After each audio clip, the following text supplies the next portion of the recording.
Now it's time for Lefties Losing It. And I have for you here a uniquely annoying lefty losing it about a family having a private conversation about folks confused about their gender. Hi, how are you? Have you ever been paid to be hate crimed? Well, I have, so let me tell you about it. Okay, so yesterday I was at work serving this family that was sitting there like the three wise men. And then all of a sudden, out of the mom's mouth, I hear the trigger words, non-binary and gender fluid. Oop! And court is in session and my ears are turned on. Let's do this. So basically, the mom was trying to explain to the dad what it meant to be non-binary or gender fluid. After a few minutes go by, the dad responds in the same way that every guy that looks like him would and says, you know, I understand where they're coming from, but if you're biologically a male or a female, that's what you are. And then I'm standing there on display. Oh, just exhausting, draining. Now let's hear from a Democrat Congresswoman, Maxine Waters, who claims Republicans and those upset with the number of immigrants from Haiti being deposited into their small towns, well, they're just racist. There could be no other explanation.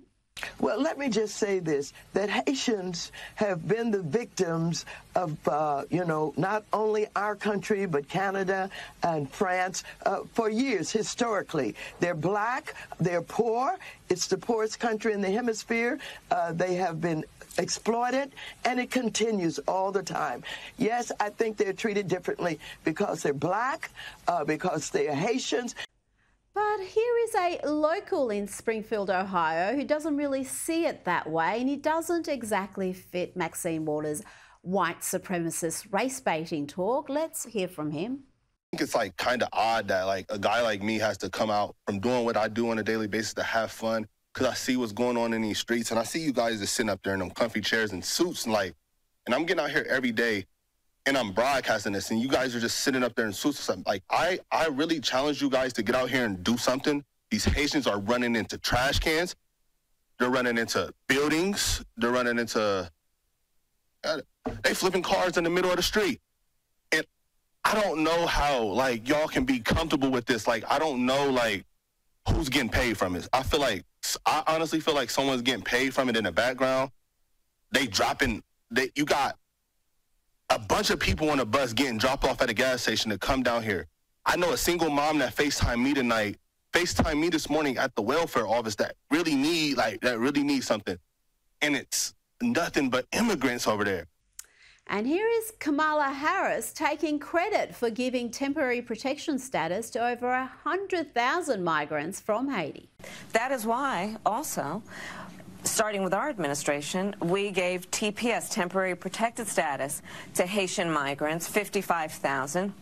And then more recently, we extended temporary protected status to over 100,000 Haitian migrants for that very reason, that they need support, they need protection. Now, the Mail Online is reporting that Kamala Harris is prepping for the debate by practicing with an aide in an orange wig. No reports yet whether it's this guy. Ladies and gentlemen, the real president of the United States. What an unbelievable experience it is. What a great show this could be. Instead, we've got an absolute idiot here running the show. That's, of course, the great Shane Gillies, whose Trump is the best in the business, and he stayed in character there for 2 hours for that Kill Tony episode. Look it up. Thank me later. Most of it is too blue for a family show like this. Now to a lefty teacher losing it. This dude with the proud trans teacher shirt teaches in Rhode Island, and watch this totally sane and rational behaviour as he destroys a Trump sign.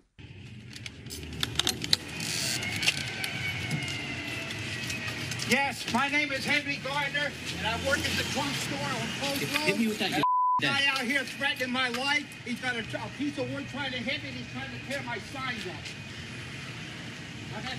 And here is that same teacher claiming he is off on sick leave due to injuries caused by transphobia in the classroom. School teacher, and I'm currently out on sick leave owing to injury in performance of job-related tasks in the workplace. caused by classroom transphobia and homophobia, owing to my own beliefs and opposition to the school-to-prison pipeline. This is a complicated situation, particularly because it is directly related to my gender identity and sexuality and homophobia in the classroom. Good luck, kids. Now, we've seen the Gold Star families ignored by Biden and Kamala Harris. We've seen them attacked by the ugliest segments of the media and social media too. Yes, some lefties losing it are laying the boots into Gold Star families. I am angry at the Gold Star families who invited Trump to Arlington because they decided in their adoration for Trump that it was okay to let Trump, his campaign staff, and his campaign team's videographer and photographer, on top of all of the aides and security, they invited them to Arlington to traipse over other people's children's graves. Just gross and unhinged. Now, we always enjoy watching Bill Maher being schooled by his own guests, and that's precisely what the editor-in-chief of National Review did, Rich Lowry. Watch this. It's easier to get rid of him because if he lost another election, that would be 2018, 2020, 2022, 2024. I would think, and I've certainly been the last one to say Trump's over now. Lots of people do. I was like, no, no, no. But I think this would be it for him. I think he'd still be, he's not like Joe Biden. He's not going to go peacefully and out to pasture. But Republicans will have had enough of Trump, not of Trumpism, but of Trump. And you'd be done with all that chaos. You can't be certain of that, Bill. The one thing that's certain, if he loses, Kamala Harris will be president of the United States. And I wholly oppose almost every single one of her positions. I think she's a vacuous opportunist. I totally reject the idea that in the space of 48 hours, she went from a subpar vice president, everyone recognized as such, all of a sudden to the second coming of Barack Obama. It is preposterous. And the lessons did not end there. Watch here as Lowry and H.R. McMaster school Maher, Democrat John Avlon, and the lefty audience.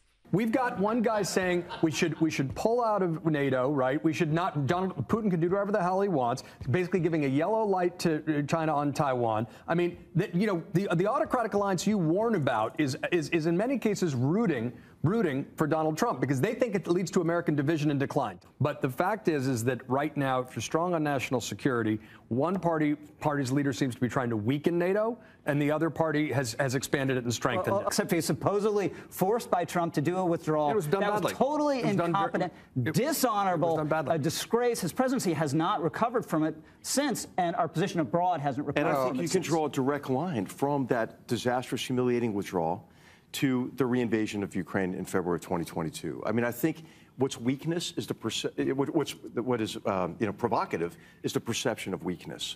Now let's end Lefties losing it with comic Andy Haynes talking about why it's so much harder to live life as a lefty. This is actually pretty funny. I am a liberal. I don't like it. It's not fun. We all know that. It's not fun. It's a full-time job. Conservatives, that must be so easy. You're not learning any pronouns. You're leaving your air conditioning on. You're throwing all your garbage in one hole. I'm out here. I'm like, did the compost go out? Is the compost out? How are the refugees? Are the refugees all right? What's the air quality index today? I remember last year in New York, January 15th, it was 75 degrees. And all of us New Yorkers, all of us liberal New Yorkers, we had to go outside and pretend that was bad. We had to go out on a beautiful January day and be like, this sucks, right?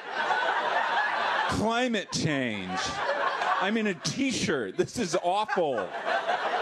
The one and only debate between Donald Trump and Kamala Harris is on tomorrow, and let's take a quick look at the ABC moderators. David Muir and Lindsay Davis are hardly impartial. Here is just a little taste of their anti-Trump bias. These are comments from less than a month ago from Davis linking Trump to a white supremacist cause. Former President Donald Trump is expected to go campaign in Howell, Michigan tomorrow. Many people are aware that a month ago in Howell, KKK protesters marched in the streets with the white robes on and suggested that they support Donald Trump. I'm curious if you make anything about that connection and him going in particular to Howell tomorrow. Joining me now is Newsweek Senior Editor-at-Large and Article 3 Project Senior Counsel Josh Hammer. Josh, that was a bizarre question from an ABC anchor. Will tomorrow's debate be a level playing field?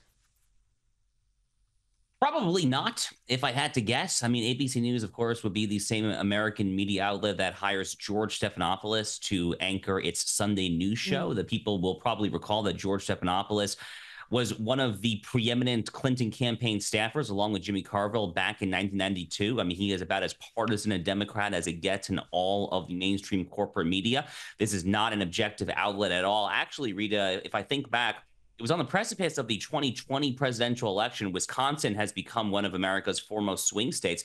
It was an ABC News poll just a handful of days prior to the 2020 election that showed back then that Joe Biden was allegedly up by 17 points on Donald Trump in Wisconsin. The final margin of victory ended up being less than 1 point. So, I mean, there's definitely something in the water at ABC News. Fortunately for Donald Trump, you know, if he plays his cards right, it doesn't really matter, I think, how the moderators approach this. So, look, the moderators, Kamala Harris, Rita, they're going to do everything they can to steer the conversation to two topics in particular. They're going to do everything they can to steer the conversation to so-called our democracy, because they paint Donald Trump out to be a historical threat to the Constitution and all that we stand for. The near assassination of him a month and a half ago has not slowed them down at all. They have that issue, and then they have the abortion issue. If Donald Trump can quickly respond to those two and then pivot to all the other issues, namely immigration, the economy, inflation, and crime. Those are really the four issues right now. Those are the four issues that the American people tell pollsters they care most about. And Donald Trump is more trusted on each of those four issues. So if he can quickly pivot, so for example, on the question of our democracy, which I'm sure is going to come up at some point, all he has to do, Rita, is look into the camera and very straightforwardly and clearly say, there is one person on this stage whose Department of Justice is trying to incarcerate the opposition. And guess what? It's not me. And then immediately pivot to the economy, immigration, and so forth. If he can do that, he's going to be in great shape, I think. I think so. And I think he also has to just resist talking, because the more Kamala talks, the more trouble she gets herself into. And I think that will be difficult for Donald Trump. But if he can restrain himself, it would be fantastic. The Mail Online is revealing that Kamala Harris is prepping for this debate by practicing against an aide in an orange wig. No reports yet whether it's this guy, my favourite Trump impersonator. What do you think about this? Is this a sign that she's taking it deadly seriously, or a sign that her campaign isn't really run by adults? Well, I think that Kamala Harris is in serious trouble. I mean, Nate Silver, who runs 538, I mean, he's probably America's foremost political odds horse race prognosticator, essentially the best statistical analyst we have here. Now, he himself is a liberal-leaning guy. I mean, he calls it roughly straight, but no one doubts that Nate Silver is a liberal.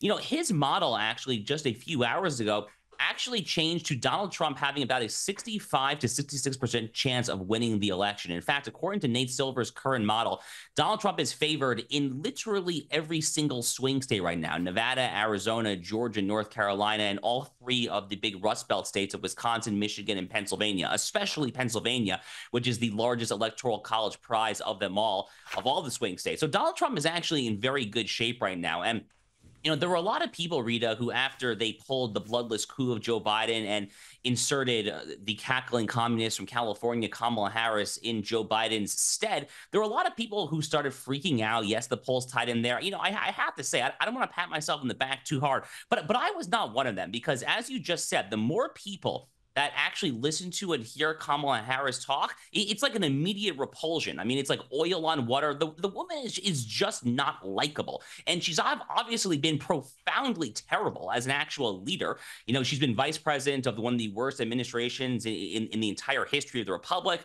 Her presidential campaign in 2020 bowed out well before the first votes were even cast in Iowa. I could go on here, but she's in big trouble. And what that means in concrete, tangible terms is that she has a lot on the line in this this debate. So I'm not surprised that she's pulling out all these gimmicks, these stunts, the orange-haired wig or whatever there, because the stakes are really, really high for her. I would argue even higher than for Donald Trump himself. I agree with you there. I think the polls, Trump always performs poorly in polls compared to where his support really is. If they're saying he's leading by 3, you can be sure he's probably leading by 8 or 9. Now, that's always been the experience with his numbers, including in 2020. Now, there's reports that Kamala Harris is looking to name hard-left Minnesota Attorney General Keith Ellison as the US's top copper campaign team has reportedly told Arab American leaders in Detroit that she could name Ellison, the special prosecutor in the George Floyd case, as Attorney General as part of her administration. Trump officials told Fox News Keith Ellison would be a natural fit in the Kamala Harris administration. Both are radical liberals who support ending cash bail and releasing violent criminals into American neighbourhoods. Do we take these reports seriously, Josh? She's already selected Tim Walz as her running mate. How much more radically left can her administration be? Rita, I think you might be surprised, and God forbid, I think that I and my fellow Americans might be surprised come January in 2025 if, God forbid, this ticket actually prevails here. You know, Keith Ellison is not just a radical when it comes to so-called criminal justice reform, when it comes to ending cash bail, when it comes to jailbreak, when it comes to all these other post-George Floyd, post-racial reckoning left-wing agendas. You know, the man is also fundamentally an Islamist. I mean, he is as cozy and close with CAIR, the Council on American Islamic Relations, as it gets. CAIR, by the way, is recognized by no less Muslim a country as the United Arab Emirates as a terrorist organization. Saudi Arabia, if I'm not mistaken, has taken similar steps as well. Unfortunately, much of the Democratic Party's elite class, their brass has not gotten the memo. Keith Ellison is about as pro-CAIR as it gets there. He's there in Minnesota. So is Tim Walz. That's Ilhan Omar's backyard there. So this is something I think of possibly a deliberate leak that the Harris-Walz campaign has probably done to try to gin up enthusiasm among their far-left, radically progressive pro-Hamas base. They probably thought that the Democratic National Convention was actually too even-handed when it comes to the Israeli-Palestinian issue, if I had to guess. So therefore, they're trying to kind of throw out some breadcrumbs to the radical base to try to get them excited for November. But no one should make any mistake about this. Keith Ellison would be an abominable Attorney General of the United States. He's been a horrific Attorney General in Minnesota. By the way, just real quick, one of the other names that I've heard floated in case it's not Keith Ellison for Kamala Harris's Attorney General, God forbid, is a woman by the name of Sally Yates. Sally Yates made a lot of headlines in the first few days of the Trump administration back in January 2017, when she immediately instructed her subordinates in the Trump DOJ to not enforce Trump's big day one immigration order, which the media disingenuously called the so-called Muslim ban. So that is another leading contender for Attorney General. It gives you an idea of what they're thinking about. It's shocking because they are trying to tell the broader American public, not just those factions that you spoke of, that she is a centrist, she's a moderate, she's a safe pair of hands that you can trust to not bankrupt the country. And yet, when you hear about these people she wants to include in her inner sanctum, they are amongst the most radically left destructive forces in American politics. But again, she did have the most liberal voting record of any senator in 2019. That's her own track record, so we know where she stands ideologically. Josh Hammer, thank you so much for your time this evening. Thank you so much, as always.